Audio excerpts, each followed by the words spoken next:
Today, I have in a first for me when it comes to the brand. The brand is D1 Milano. They've had a few releases catch my eye over the last little while, including probably one of their most popular models, the Sketch.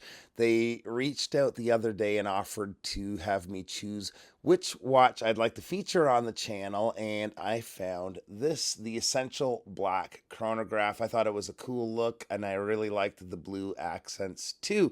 Now, this watch was given to the channel by D1 Milano, but like always, they have no say when it comes to the content of today's video. So let's get to it and check out the watch.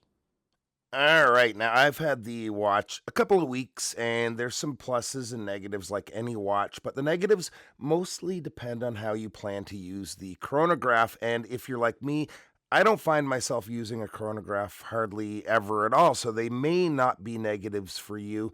The watch, by the way, is available in three color options: a white, which looks great too.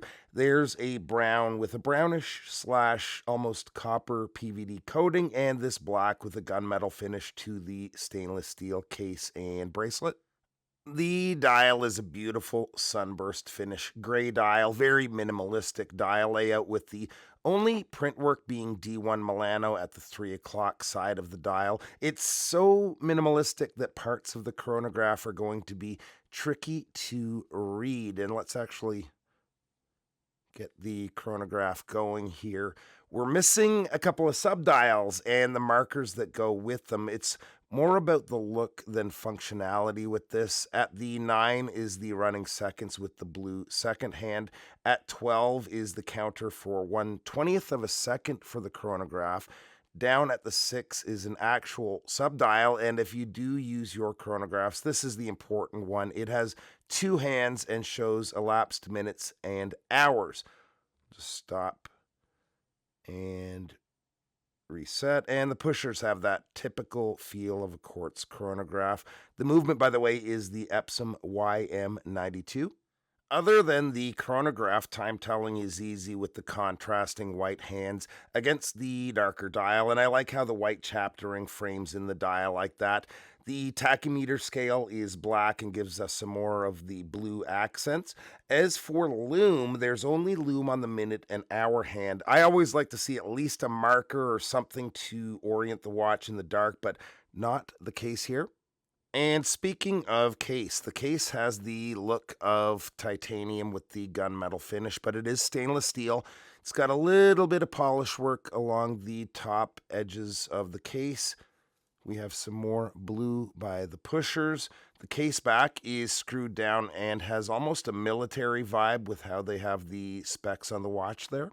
The bracelet has the same finish as the case with a little sliver of polish work at the center part of the link.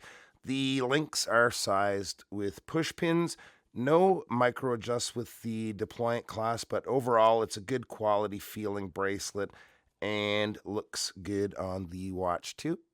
Size on the watch comes in at a case width of 40.3 millimeters. The lug to lug 45.5 millimeters, but the first couple of links are partially fixed and bring that out to 54 millimeters. We've got an odd size lug opening of 21 millimeters, and the thickness is 9.9 millimeters, so quite thin.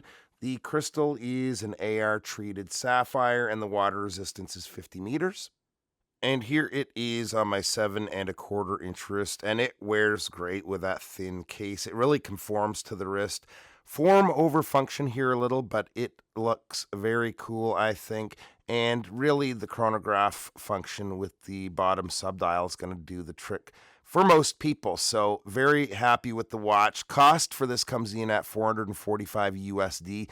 Link to where you can find these will be below. Appreciate you taking a few minutes to stop by, and we'll see you real soon. Bye-bye.